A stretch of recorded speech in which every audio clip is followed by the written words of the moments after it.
Iya, kita ngobrol-ngobrol lagi, sambil minum kopi malam ini. Suatu malam, saya nyaris mati, nyawa saya dicabut makhluk halus, Raja Hutan di Pulau Sumbawa. Begini ceritanya. Saya hidup bertahun-tahun di Pulau Sumbawa, NTB. Yah, begitulah, merantau, cari pengalaman, supaya hidup lebih baik daripada jadi petani saja di kampung. Setelah tamat sekolah, saya pergi ke Pulau Sumbawa, tujuannya bukan untuk kuliah tapi cari kerja. Sewaktu acara doa di kampung saya, Lamung, di lereng puncak Beliling, sekeluarga berkumpul. Orang tua berdoa, namanya ritual Wuat Wai. Dalam doa budaya itu, intinya, minta kepada Tuhan Sang Pencipta langit, bumi dan segala isinya, baik yang kelihatan maupun yang tidak kelihatan, supaya utuslah para malaikat, serta para leluhur keluarga kami di surga untuk menjaga saya dalam perantauan. Tua keluarga berpesan, agar dalam perantauan itu harus bersahabat dengan siapapun, jangan anggap sesama itu musuh, tetapi kita semua sesama saudara ciptaan Tuhan, yang saat hidup di dunia ini saling membutuhkan. Harus bekerja, dan jangan pernah ambil hak atau hasil usaha orang lain, alias pencuri. Saya pun hidup di Dompu, khususnya di Ranggo. Terdapat saru keyakinan yang amat dalam, bahwa malaikat surga dan leluhur kudus ditugaskan untuk ada bersama saya, suatu saat saya jadi buruh perusahaan kayu, penebangan kayu, lokasinya sudah ditinggalkan setahun oleh bos, karena terjadi hal misterius. Apa itu? Sudah 6 kali di tenda penebangan di hutan, 6 orang mati saat sedang tidur, mengigau, nafas tersangkut, mati.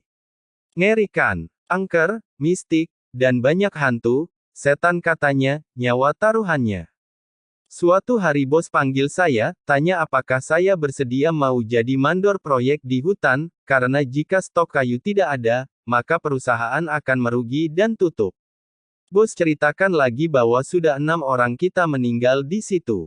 Selama ini tak ada yang berani lagi untuk kerja, walau saya kasih 10 juta rupiah malam pertama nginap, dan selama seminggu selanjutnya 1 juta rupiah per malam, pekerjaan selama 2 minggu, potong kayu, angkut di truk, bawa ke Bima. Kata saya, betul, bos benar-benar serius. Iya serius, jawab si bos. Lalu dia bilang, tapi ingat, nyawamu taruhannya, kalau kau mati, resiko sendiri, uang 11 juta tidak jadi saya bayar, kalau kau lolos hidup sampai hari kedua, barulah saya kasih uangnya, 10 juta tambah 1 juta, jumlah 11 juta rupiah. Bos pikir, saya tidak terima tawaran itu. Lalu saya bilang, oke, saya siap bos. Tapi begini ya, perlihatkan saya dulu uang 11 juta itu, kata saya sambil canda. Oke, kata bos. Dia pun ambil uang 11 juta, diperlihatkan di meja, setelah itu dibungkus, ditaruh di lemari khusus di kantor, dan kunci lemari itu termasuk reserepnya dikasih ke saya, lalu bos bilang, Mikael, di sana itu super magic. Di situ istana raja makhluk gaib loh. Para dukun semua bilang begitu. Lalu, pada hari yang ditentukan saya berangkat, bawa 2 truk, kami semua 4 orang. Sore hari, kami sampai di tenda. Di sana ada tumpukan kayu yang sudah ditebang, siap angkut. Esok paginya kami mulai kerja, tebang kayu, pas sehabis maghrib, 3 anak buah saya masuk ke tenda, mau tidur. Sedangkan saya pergi ke halaman, gelap gulita, saya kumpulkan kayu bakar, buat api unggun malam hari. Pakai kayu besar, sehingga nyalanya besar, terang, lalu saya duduk bersila, berdoa. Tuhan, terima kasih dan bersyukur saya sudah berada di sini. Juga bersyukur karena roh para malaikat dan leluhur saya ada bersama saya. Karena itulah permohonan waktu doa di kampung Lamung dulu, saat saya berangkat pergi merantau. Saya datang ke sini untuk bekerja, bersahabat dengan semua, bukan untuk berperang. Ini tanah ciptaanmu, pohon-pohon di hutan ini, ciptaanmu. Kami hanya numpang di sini, mencari kebutuhan hidup jasmani. Izinkan kami untuk memanfaatkan kayu di hutan ini. Hanya padamu Tuhanlah aku sembah, dan yakin Tuhan melindungi aku, sehingga sukses di sini. Nyawa kami hanya Tuhan yang berhak cabut, doa saya selesai. Aduh, selesai doa Pak, tiba-tiba angin ribut, semua pohon-pohon tinggi di hutan itu bergoyang. Saat itu saya merasa lain, ada sesuatu, lalu saya berteriak dan berkata, "Hei!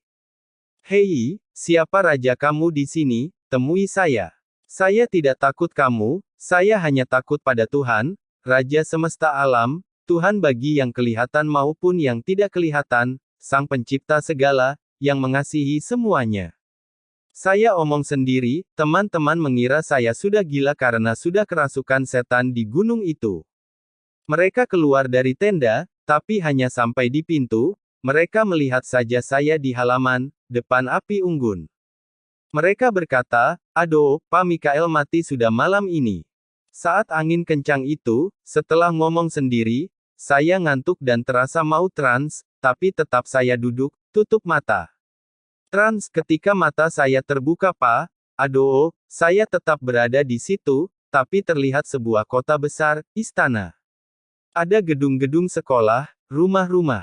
Mendadak muncul 3 pengawal kota istana itu, komandannya tinggi besar, tegap, lengkap dengan keris, pedang dan tombak mau tikam saya. "Hei, kau siapa, berani-beraninya datang mau merusak kota kami?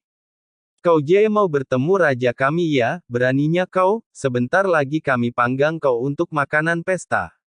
Itu, kau lihat di sana, 6 temanmu dulu, diikat, siap mau dibakar untuk makanan." Saya lihat, oh ya, itu 6 teman terdahulu yang meninggal di tenda di hutan ini. Ingat, ini sudah di alam 2 dimensi loh. Saya berdiri dan berkata dengan lantang, "Ah, kau tidak bisa Tuhan, berani sentuh saya, abak buah saya, maka kau akan mati terbakar di api unggun yang menyala ini." "Paham, siap, tidak, kami tidak sentuh," jawab mereka. "Kami diperintahkan untuk bawa kau ke istana," lanjutnya. "Iya, oke, saya mau bertemu rajamu itu." Lalu saya berjalan memasuki istana. Menunggu sejenak. Di dalam istana itu banyak pengawal, dari berbagai daerah. Lalu rajanya keluar.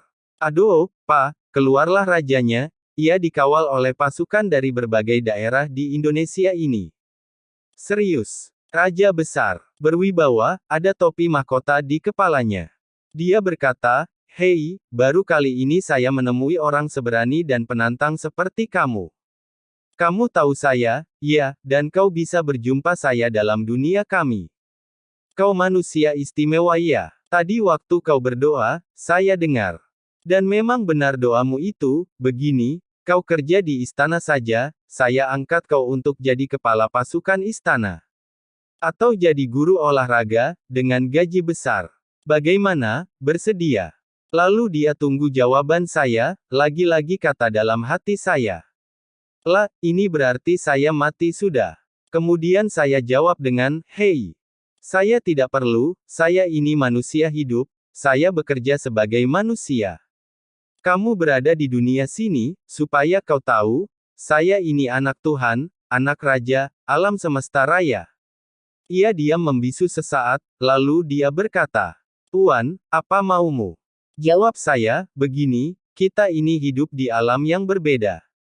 Kami bekerja di sini. Tapi jangan musnahkan pemukiman kami, apalagi jangan bakar tempat ini."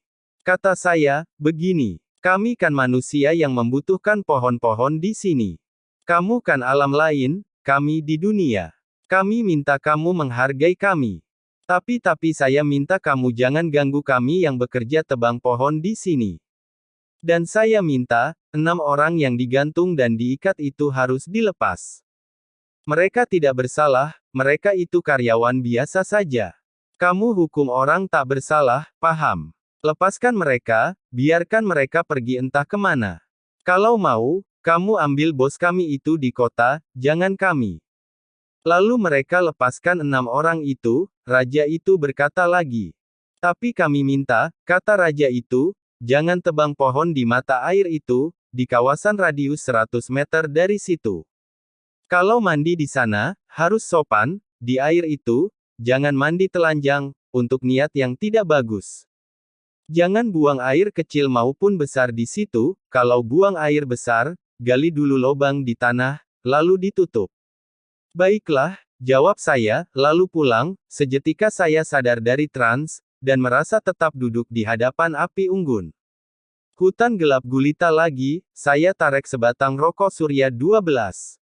Nah, barulah teman-teman di pintu tenda tadi datang mendekat, ngobrol, dalam ketakutan, karena sejak tadi mereka mau lihat detik-detik saya rebah, mati nyawa dicabut Raja Hutan di situ. Ternyata waktu mereka tidur di dalam tenda tadi, serasa tenda digoyang-goyang oleh gerombolan orang, tapi tidak kelihatan orangnya.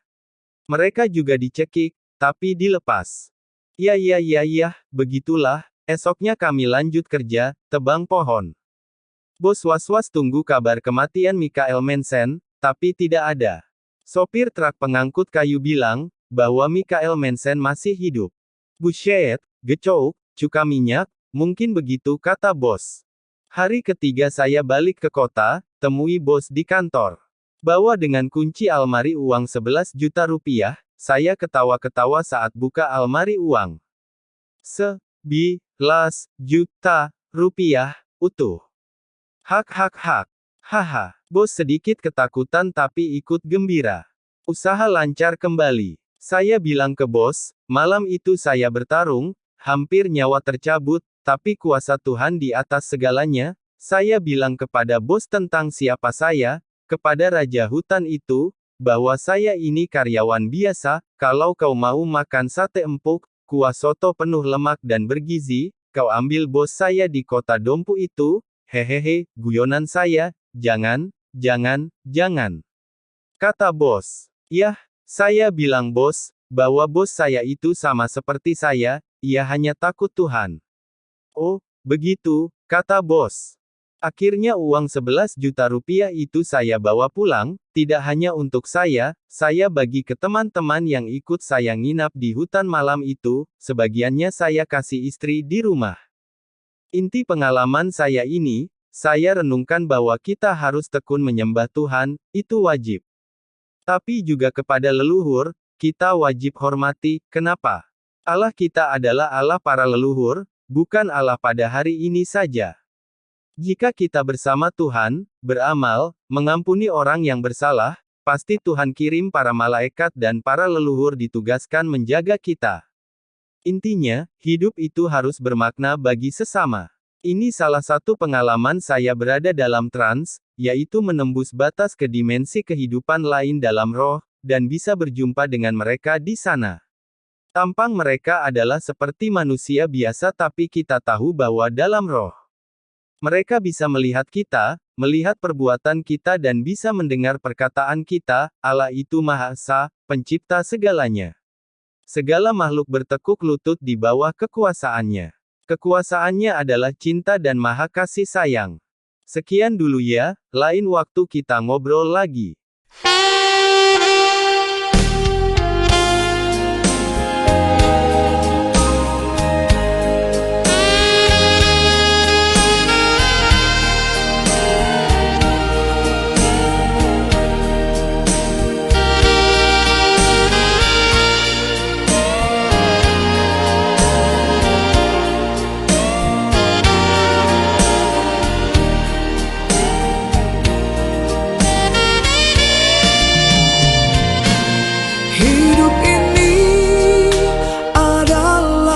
Kesempatan hidup ini untuk melayani Tuhan.